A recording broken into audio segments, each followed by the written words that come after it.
Hello ફૂડી friends, કૃષાકા kitchen ખજાનામાં તમારું સ્વાગત છે. આજે આપણે બનાવીશું રસમલાઈ. જો તમને મારા વિડીયોઝ પસંદ આવતા હોય તો લાઈક કરો, શેર કરો અને સબસ્ક્રાઈબ કરો. તો સૌથી પહેલાં આપણે દૂધ બનાવી લઈએ. પેનની અંદર આપણે 1 લીટર દૂધ લઈશું. હવે દૂધને આપણે કોન્સ્ટન્ટ હલાવતા રહીશું અને 2 ઉભરા થાય ત્યાં સુધીને આપણે એને ગરમ કરીશું. 1 ઉભરો આવી ગયો છે. હવે ગેસ આપણે ધીમો કરીશું. હવે વાડકીની અંદર કેસર લીધું છે, એની અંદર આપણે ગરમ દૂધ લઈશું. હવે કેસરવાળું દૂધ અંદર એડ કરીશું. કેસર એડ કર્યા પછી આપણે 5 મિનિટ ફરીથી એને ઉકળવા દઈશું. ઉભરો આવી ગયો છે. હવે આપણે 1/3 કપ ખાંડ એડ કરીશું અને હવે આપણે એને હલાવીશું જ્યાં સુધીને ખાંડનું પાણી બળે ના, ત્યાં સુધીને આપણે 10થી 15 મિનિટ સુધીને ગરમ કરીશું. રસમલાઈની અંદર આપણે દૂધને બહુ ઉકાળીને જાડું નથી કરવાનું. હવે એડ કરીશું એલચી પાવડર, મિક્સ કરી લઈશું. દૂધ આપણું રેડી છે.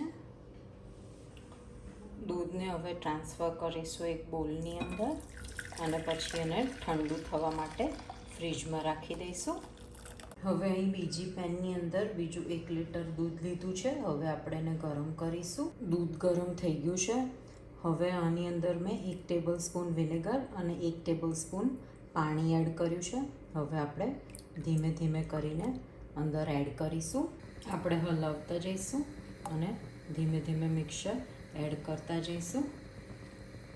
દૂધ કડલ થવા લાગ્યું છે. દૂધમાંથી પાણી છૂટું પડવા લાગ્યું છે.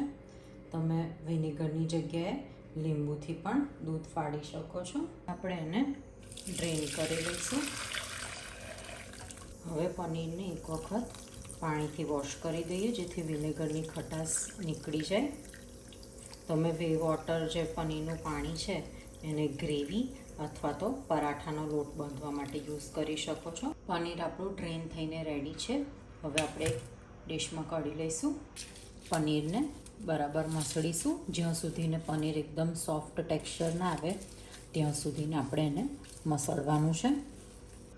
5 મિનિટ સુધીને પનીરને મસળીને સરસ એક ડો ફોર્મ થાય એ રીતના આપણે મસળી લીધું છે પ્રોપર.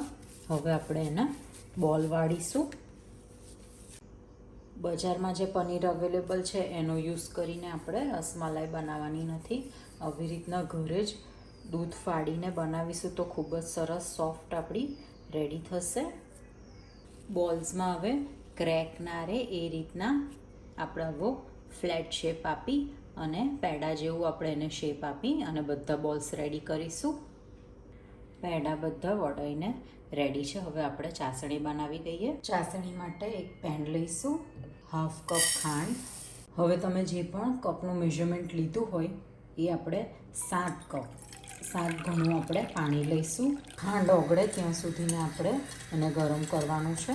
ખાંડ ઓગળી અને પાણી ઉકળવા લાગ્યું છે. હવે આપણે એક એક કરીને પનીર બોલ્સ આપણે અંદર એડ કરીશું. હવે જ્યાં સુધીને બોલ્સ ડબલ સાઇઝના ના થાય ત્યાં સુધીને આપણે એને ઢાંકીને ચડવા દઈશું.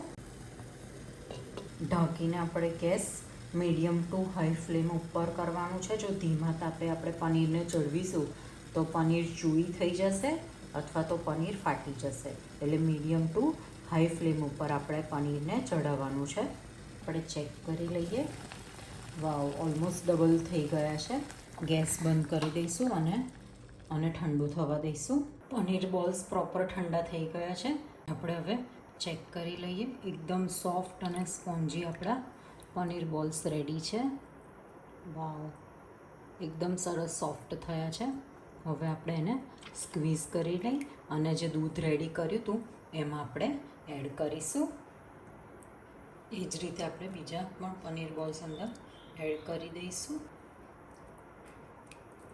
એડ કરીશું બદામની કતરણ, રોઝ પેટલ્સ એડ કરીશું થોડીક. હવે મિક્સ કરી લઈએ. હવે આપણે 2 કલાક સુધીને ફ્રીજની અંદર એને ઠંડુ થવા દઈએ. રસમલાઈ સરસ ઠંડી થઈ ગઈ છે. હવે આપણે એને સર્વ કરી લઈએ. તમે આવી રીતના રસમલાઈ આગલા દિવસે બનાવીને નેક્સ્ટ ડે પણ સર્વ કરી શકો છો. ઘરે કોઈ ગેસ્ટ આવતા હોય તો આગલા દિવસની તમે પ્રિપરેશન કરી અને ફ્રીજમાં રાખી શકો છો. તો રેડી છે આપણી એકદમ જ્યુસી સોફ્ટ એવી રસમલાઈ. ખૂબ જ સરસ આપણી રસમલાઈ રેડી થઈ છે.